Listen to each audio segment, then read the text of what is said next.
Hello and welcome to Pots and Trowels. Well, we're in the garden today. We're going to be looking at the lawn and seeing what we can do to perk it up after such a long period of dry weather. And today's video is brought to you with the support of Cobra Garden and King Seed. So just take a look at this lawn down here. As you can see, it is pretty parched. We have been about 2 months without any rain where we are in Lincolnshire. Recently we've had a little bit. Over the last week we have had about 18 millimetres, which is roughly 3/4 of an inch, and it's not really done an awful lot of good. Although, having said that, some parts of the garden, the lawn is already starting to perk up and make green growth. But this bit at the front, which is southwest facing, it's on a bit of better drain ground. We've got a mixture of soil in our garden. Some of it drains quickly, some of it is quite wet and clayey. But this, as you can see, is really dry. There is a little bit of moisture if I scratch down there, but it's barely any at all in there. But it will recover as we get more rain. And we're going to have a look at the back garden to show you what I'm going to do. But what I have noticed on the front and in various parts of the garden, with it being so dry for so long, the grass has burnt off, but certain weeds have grown, and this is a thistle here. It's actually got some ants that are doing a bit of tunnelling around it, but you can see that looks as healthy as anything, and that's because that has got a really deep taproot. So I'm using this opportunity to get rid of that, and that is prickly, so I'm going to use a sharp long blade and I'm going to push it down into the soil and cut that off, and then just ease that out. Now it will probably regrow from the root, which is several inches deep, but what it will do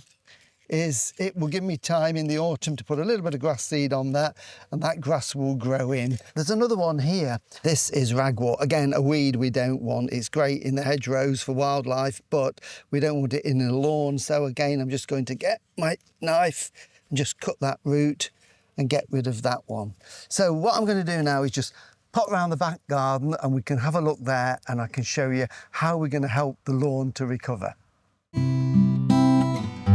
Much of the back lawn still looks very dry and burned, but the soil changes as we go this way.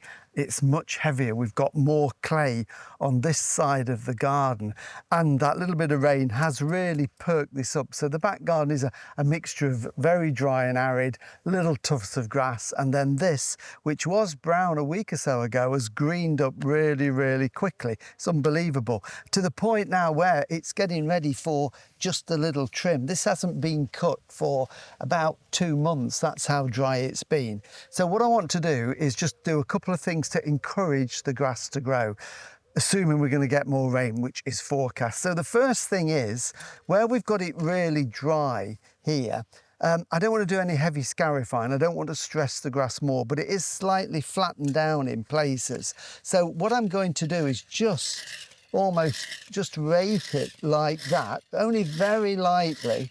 And what I want to do is it'll get some of the dry bits off, but it will also stand up some of the others. So instead of it all being flat and creating a mat which makes it difficult for the moisture to get down, by lifting it a little bit, the water is able to get down to where it's needed onto the soil. So it is a light sort of raking rather than a heavy scarifying.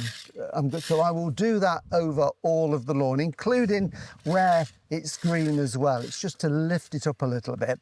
And then normally when I'm cutting, I use a mulch plug which fits into the back of the mower, and the mulch plug stops the grass coming out and it recirculates it and blows it back down. But because there's a little bit of length there, and I've also got quite a little bit of debris on the lawn, I'm going to not use the mulch plug on this occasion, and instead what I'm going to do is to put on the grass box. So I will collect it, so that can then go onto the compost heap.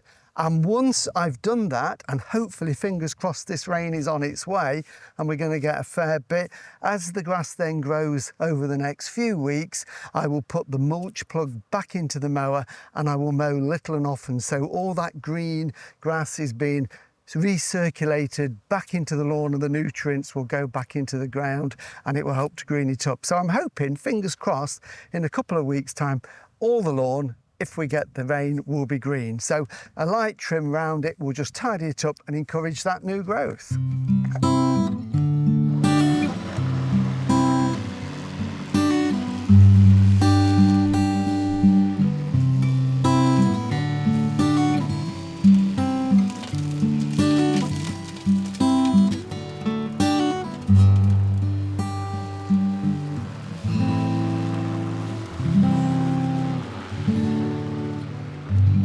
Well, thank you for watching Pots and Trowels, and I hope your lawn starts to green up fairly soon. Don't forget, all the videos that we've done and our weekly gardening podcast can be found on YouTube, and you can find all those details by going to potsandtrowels.com. We'll be back again with you in the garden next week, so we'll see you then. Bye.